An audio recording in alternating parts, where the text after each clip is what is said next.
Use करेंगे जब आपको अपनी खुशी का इजहार करना होता है, जब आप सो गाइस ये सारे 10 idioms थे जो मैंने सोचा आज मैं आप लोगों को सिखाऊं और आप लोगों के लिए लाऊं एंड आई होप कि for example I can say that I M head over heels I was feeling blue when she told me that she is leaving now the fifth idiom the third idiom is I have butterflies in my stomach.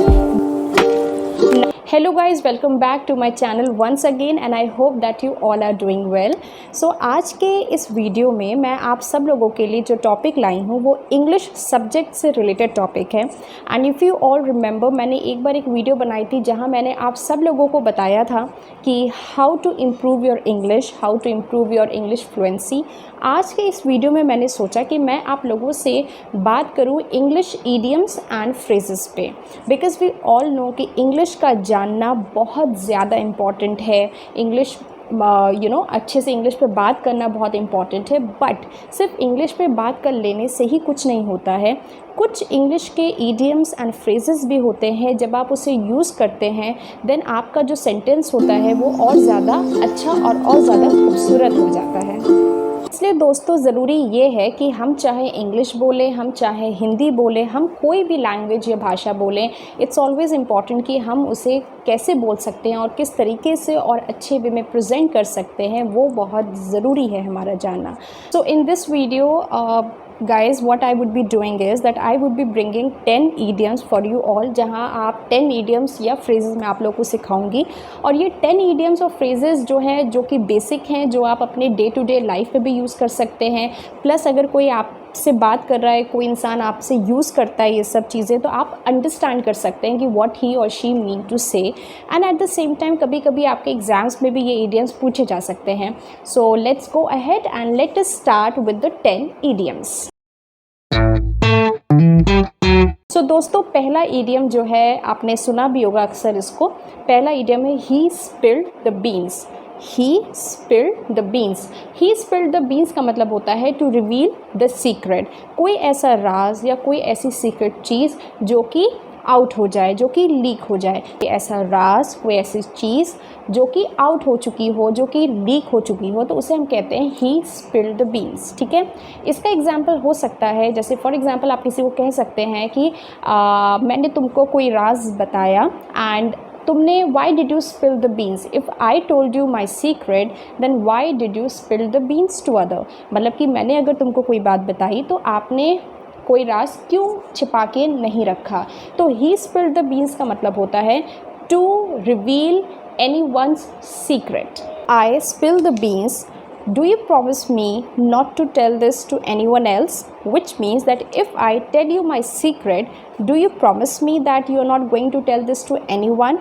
कहने का मतलब ये कि अगर मैं ये secret तुमको reveal कर दूं तो क्या तुम मुझे प्रॉमिस करोगे कि तुम्हें किसी को भी नहीं बताओगे। तो ये एक एग्जाम्पल है जो कि मैंने आपको बताया, to spill the beans. The second idiom is it's a piece of cake. It's a piece of cake. Now what does it mean. It's a piece of cake का मतलब होता है something which is very easy. जैसे मैं अगर आपको कहूँ कि अगर आप बहुत घबराए हुए हैं, आपका कल इंटरव्यू है, आपको कल कहीं जाना है, and then I can say you that don't worry it is just a piece of cake. मतलब don't worry it is so easy. तो समथिंग जो कि बहुत आसान है, समथिंग जो कि बहुत ज़्यादा ईजी है। Third idiom is I have butterflies in my stomach. ये एक ऐसा इडियम है जो आपने बहुत लोगों से सुना भी होगा। So when I say that I have butterflies in my stomach which means that I M nervous. अगर आप बहुत ज़्यादा नर्वस होते हैं, बहुत ज़्यादा आप बहुत ज़्यादा फ्लरीड होते हैं, नर्वस होते हैं, फ्लस्टर्ड होते हैं, so it means that you are very nervous. तो जैसे हम कह सकते हैं कि tomorrow is your interview and I suppose that you have butterflies in your stomach. So इसका मतलब होता है कि आपका तुम्हारा कल इंटरव्यू है एंड इट शोज़ कि तुम्हारे स्टमक में butterflies. It does not mean that stomach में बटरफ्लाइज है, it means that you are nervous. Another example can be that a boy can say like this that tomorrow I am going to meet her parents and I have butterflies in my stomach. कल मैं उसके parents से मिलने जा रहा हूँ और आज मेरे स्टमक में बटरफ्लाइज है, मतलब कि today I am feeling very nervous. Fourth idiom है sick as a dog. Sick as a dog का मतलब होता है very very sick, extremely ill मतलब बहुत ज़्यादा बीमार होना, बहुत ज़्यादा तबीयत ख़राब होना। जैसे हम ये कह सकते हैं कि अगर आपसे कोई कहे कि कल आप मेरे पार्टी में क्यों नहीं आए थे, तो आप ये कह सकते हैं कि I couldn't come in your party because I was sick as a dog, because I was extremely ill, because मेरी तबीयत बहुत ज़्यादा ख़राब थी। तो सिक एज अ डॉग का मतलब होता है कि extremely ill. Sick as a dog वहाँ पे यूज़ होता है जहाँ आपको ये कन्वे करना होता है कि आपकी तबीयत ठीक नहीं है and you are extremely unwell. The fifth idiom, over the moon. Over the moon भी आपने कई बार सुना होगा। ओवर द मून का मतलब होता है when you are extremely happy, when you are thrilled, when you are ecstatic, जब आप बहुत ज़्यादा खुश होते हैं। जैसे for example my YouTube channel is going well, it is liked by so many viewers, so I am over the moon, which means कि मैं बहुत ज़्यादा खुश हूँ, मेरा यूट्यूब चैनल इतना अच्छा कर रहा है। I am over the moon मतलब बहुत ज़्यादा खुश होना। I am over the moon because I have been selected in the Cambridge university, which means that I am very happy, I am very ecstatic, मैं बहुत ज़्यादा खुश हूँ बिकॉज मेरा सिलेक्शन कैम्ब्रिज यूनिवर्सिटी में हो गया है। तो ये ईडियम आप तब यूज़ करेंगे जब आपको अपनी खुशी का इजहार करना होता है। Sixth one is I am feeling blue. I am feeling blue का मतलब ये बिल्कुल नहीं होता कि your colour has become blue और your feeling kind of blue. No, I am feeling blue का मतलब होता है when you are feeling sad. अगर कोई आपसे ये बोले that I am feeling blue, it means that you the person is feeling sad. जब आप बहुत दुखी फील करते हैं, जब आप बहुत ज़्यादा निराश फील करते हैं, जब आपको बहुत ज़्यादा अच्छा नहीं लगता। फॉर एग्ज़ाम्पल आप कह सकते हैं कि yesterday I couldn't qualify in my exam, so I am feeling blue.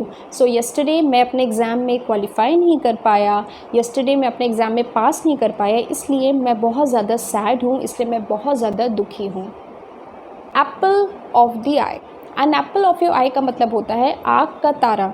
ये ईडियम आपने बहुत लोगों से सुना होगा। एप्पल ऑफ एन आई का मतलब होता है someone who is very near, someone who is very near and dear to you, someone who means a lot to you, that is apple of an eye. She has 3 children but the youngest child is the apple of her eye। मतलब someone who is very very close to you, someone not only close but actually कोई ऐसा इंसान जिससे आप बहुत ज़्यादा प्यार करते हो, उसे आप कहते हैं। इसको हिंदी में भी हम कह सकते हैं आँख का तारा, that is apple of an I.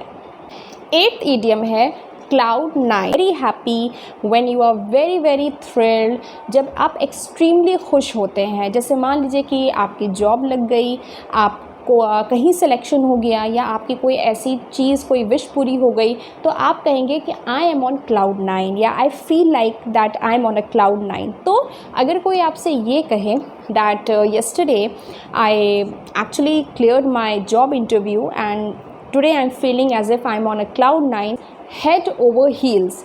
head over heels अगर आप ऐसे मीनिंग देखें तो बहुत अजीब सा है अगर हम इसको एकदम से ट्रांसलेट करें, लेकिन head over heels का मतलब ये होता है when you are madly in love with someone or when you are madly in love with something। जब आप किसी चीज़ से बहुत ज़्यादा प्यार करते हैं, जब आप किसी चीज़ से बहुत ज़्यादा मोहब्बत करते हैं, तो उसे हम कहते हैं head over heels। For example, I can say that I am head over heels from his personality।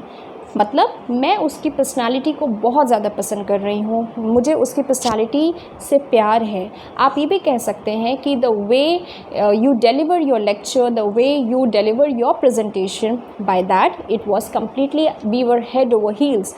Last but not the least, to break the ice आपने भी सुना होगा। टू ब्रेक द आइस का मतलब ये होता है कि कहीं पर कोई हेजिटेशन या कहीं पर कुछ ऐसा हेजिटेशन या शाय अगर पर्सन फील कर रहा है, तो उस चीज़, उस बैरियर को ब्रेक करना, टू ब्रेक द हेजिटेशन और समथिंग। फॉर एग्जाम्पल आप ये कह सकते हैं कि you know there were so many people, so I just talk to each and every one just to break the ice. मैंने इतने सारे लोगों से बात की ताकि जो हेजिटेशन था, जो भी शायद मैं फील कर रहा था, वो चीज़ रिमूव हो जाए। So I just broke the ice. Basically ये जो ईडियम है to break the ice, it is use to remove the tension and to remove the hesitation in the first meeting. So guys, ये सारे 10 idioms थे जो मैंने सोचा आज मैं आप लोगों को सिखाऊं और आप लोगों के लिए लाऊं।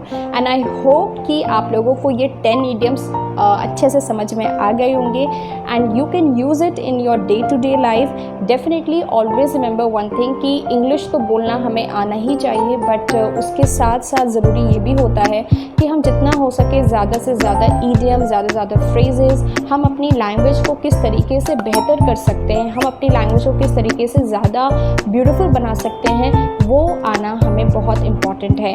And definitely as we all know कि practice always makes man perfect. So हम जितनी प्रैक्टिस करेंगे उतना ज़्यादा हमें कोई भी भाषा, कोई भी लैंग्वेज समझ में आती है। तो इसलिए I hope just go through all this, what ever I have told you, just go through all this 10 idioms and phrases. मैं कोशिश करूँगी कि मैं आप सब लोगों के लिए और भी कुछ नई नई चीज़ें ज़रूर लाऊं by which you can learn.